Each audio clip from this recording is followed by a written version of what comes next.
Love that being proactive. And hi, Instagram. Sorry I have not been super duper present for the last couple minutes. I was just trying to make sure we were set up well on Instagram and Facebook. I'm not going to ask you to repeat that again in a long way, but maybe hi, Laura. a tiny short way.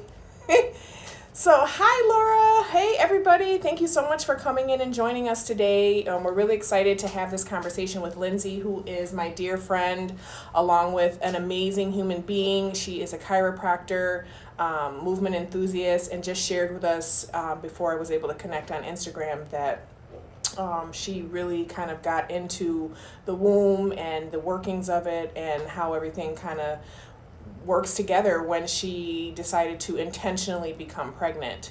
And she was talking about that there was a kind of a stat floating around that 25% of pregnancies were planned? Were unplanned. And I was like, I thought it was planned. I'm like, no, 75% are not planned. What do you mean? That's just me projecting my experiences.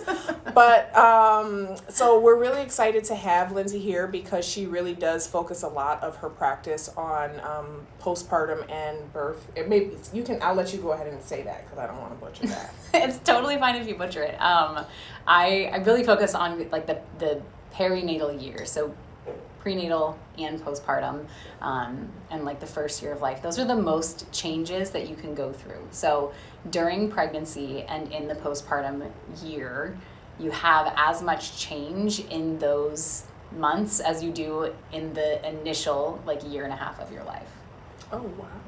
Yeah. That's a lot. And so there are so many parallels with it, which is actually like why this became my practice focus, because what I had learned was rehabilitation of the core based on human development. So how all humans learn to move. And the thing is, babies are born with a diastasis of their rectus abdominis muscles and a non-functioning pelvic floor. Mm-hmm. And so then what do women have in the postpartum time period? They have a diastasis and a non-functioning pelvic floor.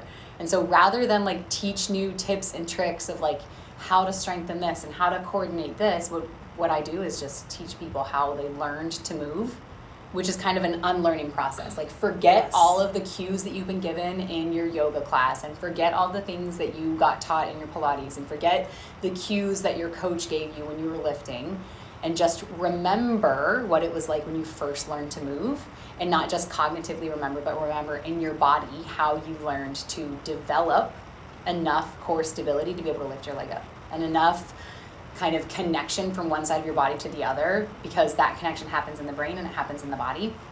At 4.5 months, you can all of a sudden reach across the middle of your body. Before then, the reason why babies can't grasp things and bring them to their mouth before 4.5 months is because they can't intentionally cross the midline. Well, when that midline crosses, then you start to get more connection from one side of the body to the other. So a diastasis that you're born with can actually go from being like a little bit separated to coming together, because right shoulder and left hip are starting to connect, left shoulder and right hip are starting to connect, and we actually get these cross patterns within our trains of how our anatomy functions together in these chains, that your brain figures out how to connect both sides. And so if you remember that, not just in your head of like, oh, okay, I know how to roll over, but you actually remember it in your body and you live those experiences again and again and again, in the same way that babies relive rolling. And we just do the same thing over and over again, and then they learn how to roll to the other side and they do it again and again and again. And that helps to get them enough core stability that eventually, around 12 to 14 months old, now they're standing and they're walking. And in the postpartum time period, we have diastasis and a non-functioning pelvic floor, so rather than teach new tips and tricks, repeat the same movements that you learned when you learned how to move. When we were infants. Yes, God.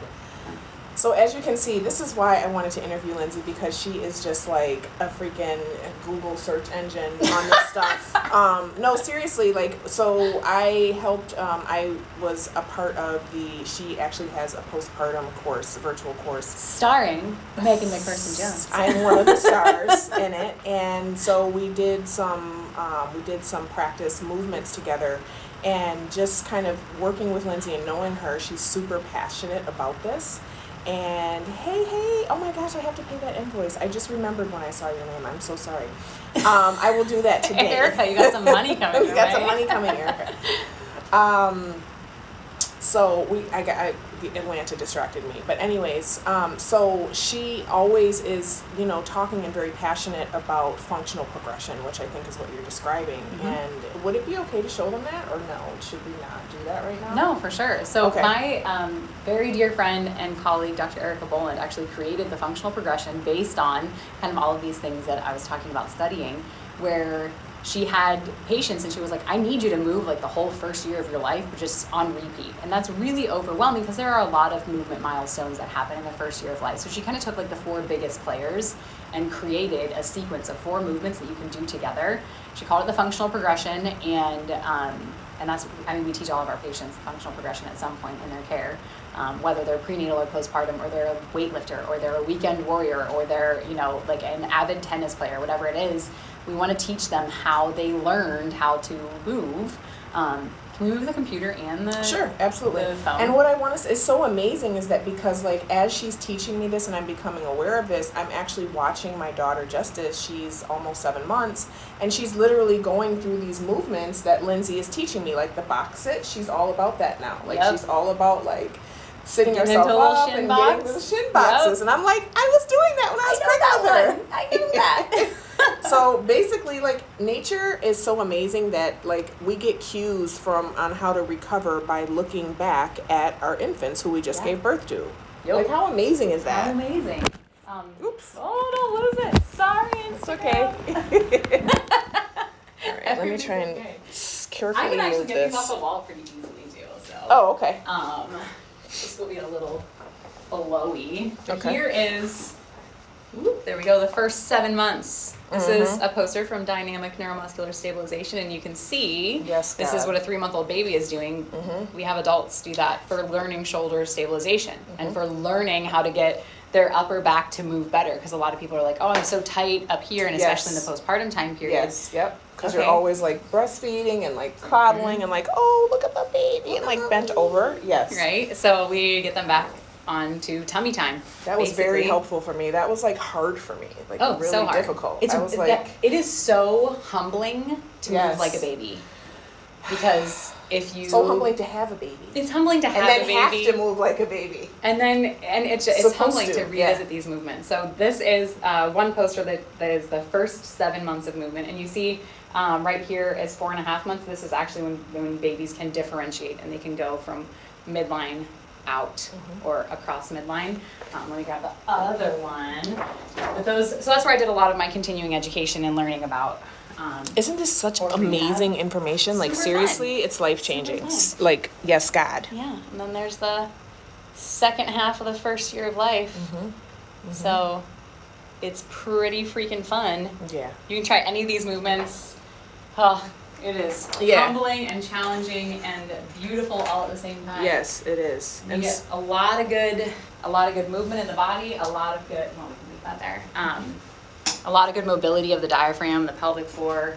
Yes. Yes, God. Yes, God. So someone said it's fascinating. It is fascinating, and it's such, like you said, such a humbling and kind of just it's again that unlearning and remembering okay, let me focus on these quote unquote seemingly basic movements that are freaking hard. If I actually sit there and try and move like an infant, it's difficult because I've gotten used to bad habits in my movement, right? I'm used to crunching myself up and doing all types of stuff that is not natural to us, but we kind of adapt to society that we're in. We're all on computers and phones now. So naturally, our posture, I think, has changed from being, upright and kind of standing up to always kind of being hunched over and giving our attention to something, you know what I mean? And so, again, Lindsay's also a chiropractor, so she sees all the time the effects of, I'm sure, technology and other things Text neck. Yes, text neck. Ooh, that's a thing, I'm sure. Yes, God. Yeah, so, awesome. Yeah. And then thank you for sharing all that. That was a lot of action-packed information in a couple minutes. Yes, God. And then also, I wanted to just kind of briefly touch on, I know we've discussed it before, and also I want to make sure, okay, we're still going on Facebook. Sorry. All right. Yes. So the question that actually what I wanted to talk about, and if anyone has any questions, please feel free to chime in with any feedback. You can hit the question button at the bottom where the chat is, and we'll do our best to answer. We're going to be on for about maybe 10, 15 more minutes. We're not going to be on for super long, but be sure to take advantage of this. Yes, God, right here. But we're talking about the jab. And I'm not going to go into talking about what the jab is. If you're not familiar with that, check some of my previous content and or join the free STEAM Club on Facebook.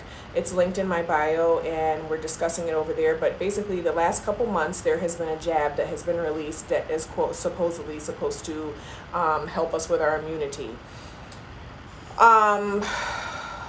So there have been some really interesting side effects that a lot of people have noticed, specifically people with wombs have noticed changes because, and it's a interesting correlation. Correlation is not causation. Correlation is not causation. However, we're kind of all having a lot of similar symptoms. So a lot of my ladies, either here on Instagram I've pulled, and I've also pulled in the STEAM Club, have talked about cycles being really wonky right now. People having irregular periods, having 2 periods in 1 month, not having a period for 2 months, and just really kind of just common theme of just things kind of being off where they weren't before, and there's really no catalyst that we're aware of that could have made that, that change is happening. And I know you and I discussed it, and there have been some observations. Mm-hmm. Can you talk a little bit about some observations that? Yeah, well, so I'm always asking patients about their cycles. It doesn't come up necessarily every single visit, but usually, like, if they point towards some symptom, then I'll ask, well, where are you in your cycle? Or if they're postpartum, I'll ask if they've started bleeding yet, because there is lactational amenorrhea. So after your baby is born, sometimes for 6 months up to 2 years, you could not have a cycle. But we're still cycling, even if we don't have our menstrual cycle. So some of my patients who have had hysterectomy, they can tell when they cycle still, they still kind of feel the rhythms of their body if they start to tune in. And also, during the lactational amenorrhea period, you can find some cycles, and during menopause, you can find cycles. So I'm asking about cycles a lot, because one of the things that has been pointed out is that, well, yeah, people are talking about how their periods are weird, but when's the last time that people were talking about their periods on a regular basis? And I'm like, well, I talk about periods all the freaking time. Yes, guy one is we're always talking about periods. We're talking about wombs, we're talking about periods, we're talking about cycles. So yeah, this is a very important conversation. Yeah, and so what a lot of patients have reported to me that their cycles are weird, but they opted out of the jab. So that's a very, very, very interesting thing, because it's almost like it's affecting the people that didn't get it, which there has been research in the past, and they opted not to do it. But I was reading about this a couple of months ago. There was research in the past where they were trying to figure out if they could inoculate part of the population in order to inoculate the entire population. That way they didn't actually have to do shots for everybody, and that everybody would kind of get the benefit of having been immunized. Population control. For ethical reasons, they did not advance those. Because, ethical reasons? Informed consent and all. Ethical. Yeah. So they supposedly have not done any of that. But I was reading about research that they were doing kind of to bring that forward. And the purpose behind it of okay, well, if we can't get enough people to have immunizations, then we don't have herd immunity that exists from that. Herd immunity actually exists from natural exposure, more so than from facilitated exposure. And I've been asked by so many patients, well, what do you think about this? Well, it's really hard to tell you what I think about it because I don't think that we have all of the information. And I would love, Exactly. I love to speak on things that I'm informed about, and I love to share information that is like, here's what you need to know about XYZ. I do not feel very well informed on this topic. I have had a lot of patients who are asking me a lot of questions, and I don't have a lot of answers for them. Yeah. And I don't have any sort of like for or against or like any fully formed kind of decision because I don't have all the information. We're still under clinical trial until at least April of 2023. Yep. So, we have no long-term evidence on how any of these things are going to or potentially will impact because they just don't exist, because it didn't exist before last year.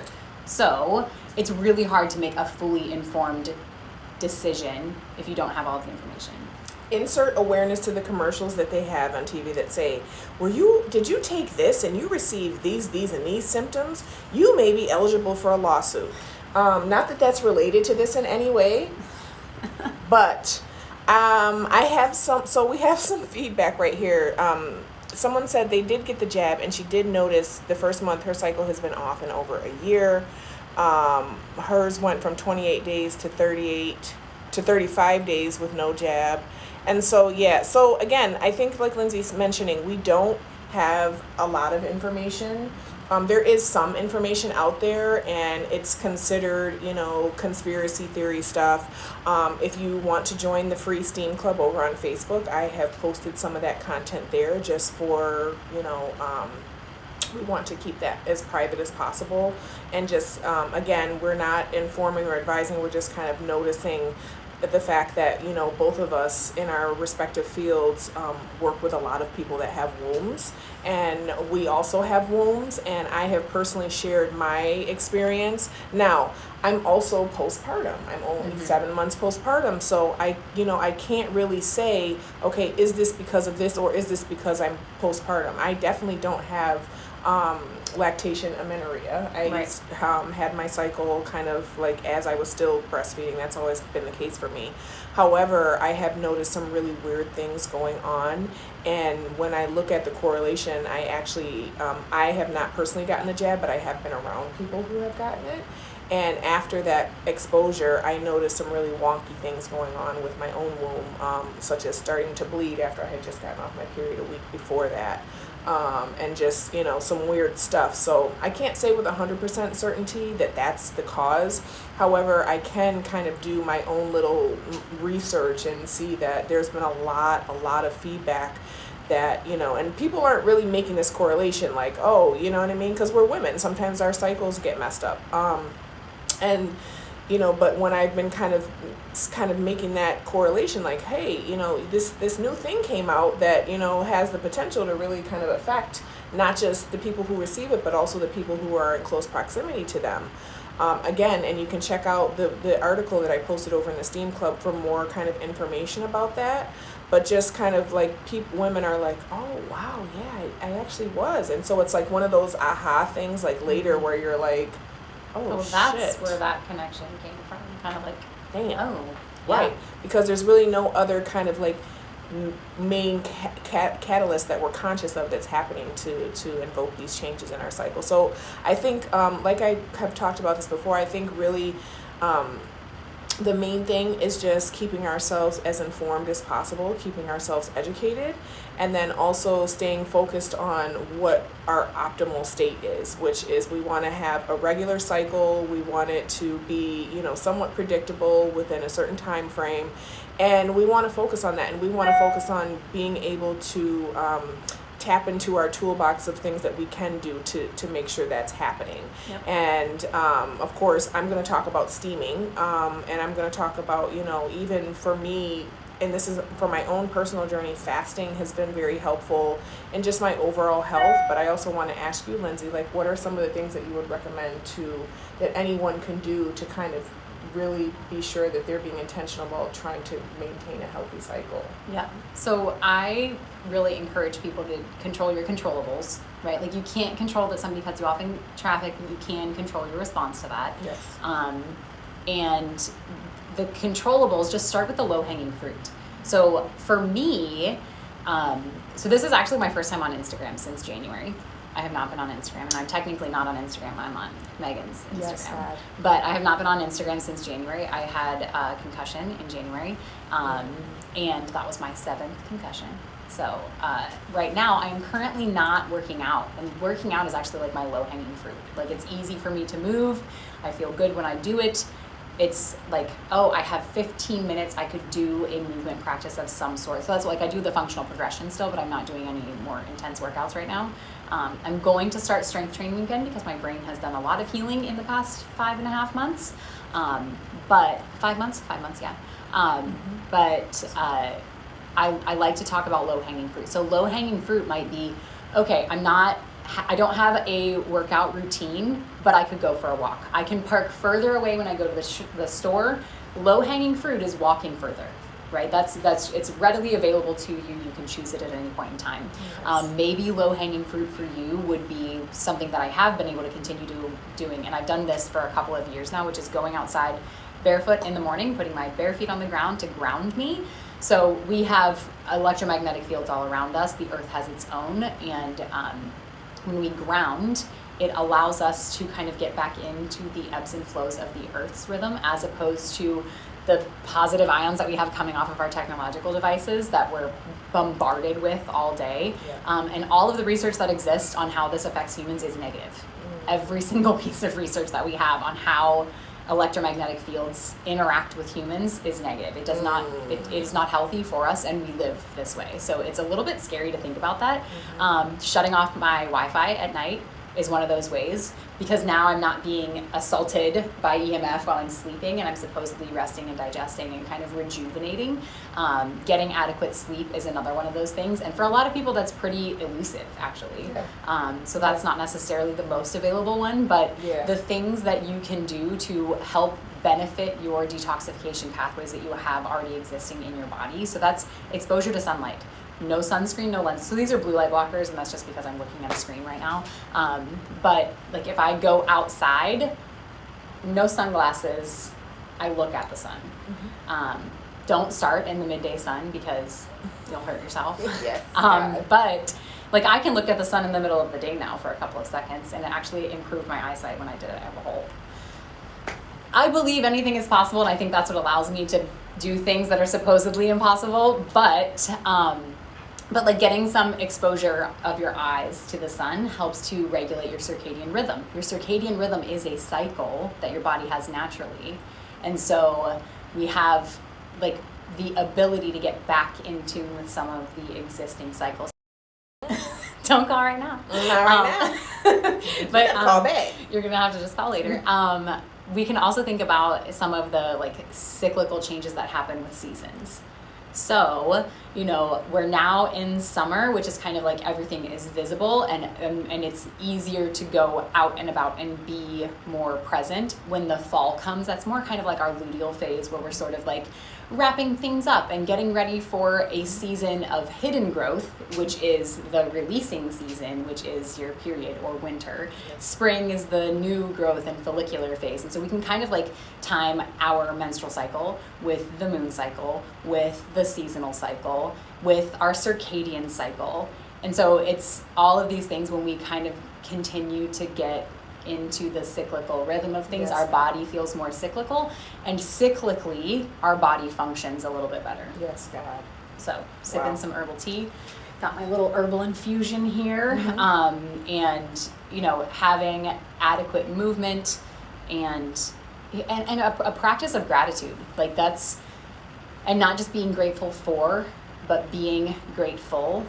That's the thing. For the longest time, I was like intentionally practicing being grateful for like everything that I had, and like, you know, my ability to help people, and the knowledge that I had, and my family, and my car. Like, I was grateful for things that were out here, and like at no point was I like, I'm just really grateful to be alive. And so like actually practicing just being grateful to be here, literally, like, changes you on a cellular level, you know? And that sort of practice kind of helps you find a little bit of more of what is home. And when you find home, and it's easier to get into your cycle and into your flow. So. And I was practicing not interrupting for the whole time she was just talking. You done did it, sister. I just want to be like, yes, God! Oh my God, I talk about that! I know. That's why you're sisters. Yes, God. So, yes, that was amazing. That was so many gems right there. I hope that everyone was able to pick that up. It looks like we have one question. Off subject. I love those. What are some good stretches to open the hips? Okay, the question was, what are some good stretches to open the hips, please? And this doesn't have to be answered right away. That was a question that was asked. I want to answer it. Okay. I will let you answer So it. oftentimes people have really, really, really tight hips, and it's actually just a function of core stabilization.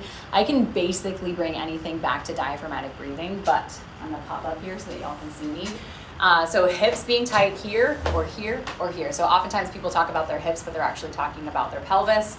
Your hip joints are located right here. Most times people feel really tight in the front of the hips. So sitting all day will shorten those muscles that go from the lumbar spine into the femur. And then oftentimes the activity that we choose to do, like a lot of people have Pelotons because they got them last year. And so a lot of people are spinning and they're doing hip flexion, hip flexion, hip flexion all day. But if we don't have adequate stabilization from the diaphragm to the pelvic floor, then our hip flexors are working overtime. And what they're doing is trying to stabilize us and trying to move us, and they're supposed to be either or. They're either supposed to move us or stabilize us. Your hip flexors are actually not meant to stabilize you at all, so they should really only be moving you into hip flexion. So you could stretch your hips all day, but if you have tight hips, I guarantee that you have seen 47 YouTube videos on how to stretch your tight hips, and not a single one of them has worked. And the reason why is because you could stretch your tight hips all day, but if you don't give another option for what your hips are supposed to do, then they'll just go back to the pattern that they know. And the pattern that they know is working overtime. So if you want to get your hips to loosen up, then you have to have your core be more stable. The first way to get your core to be more stable is actually stop breathing up here like that and start breathing into your abdomen. So 360 degrees around, nice deep breath in and out. When you do that, neurologically, it allows your hip flexors to relax as opposed to continue to hold tension. Then once you have your diaphragm kind of online, then you could introduce the functional progression. So if you go to YouTube, you can find the functional progression. It's from, the practice is Cooley Health. It's a region in Wisconsin, C-O-U-L-E-E, Cooley Health. But that is Dr. Erica Boland, and she is the one who created the functional progression. So you can go right there and find it. So rather than stretch your tight hips, give your body a new stabilization system so that your hips don't have to get tight. Yes, God. Yes, God. So diaphragmatic breathing can do Let me just tell you what diaphragmatic breathing can do. Diaphragmatic breathing can downregulate your autonomic nervous system. It can improve your digestion. It can improve your metabolism. It can improve your sleep patterns. It can improve your core stabilization, and it can improve your loading patterns for where you hold tension or where you don't. Plus like 5,000 other things. Yes, God. So I am actually learning like so much here, and I am super grateful, and I hope and pray that everyone is learning a lot too. I actually went and did a workshop on diaphragmatic breathing at a Durham public school system. I wasn't able to give them all these benefits, but I will be able to now. And I just wanted to say that we're really excited because the Steam Queens Manifesting Mastermind is going to be launching in July, and that's actually going to be one of the live videos that I'm going to be doing. We're going to be teaching and learning about diaphragmatic breathing because it's super important and it has tons of benefits. And also I think it really helps and ties back over into just grateful for just being. And that's one thing I talk about a lot when we're talking about meditation, is just really, how do we know that we're being is because we can take breath. Nothing else. We can live without our arms, we can live without our legs, we can live without our hair, our makeup, our lashes. The one thing that we cannot live without, well, there's more than one thing, but the breath is very important. The spine is also very important. Everything is kind of connected to that. And so, yes, God, I am super excited about that. And I just wanted to say thank you so much for taking some time to talk to us today. I am pleasure. so grateful.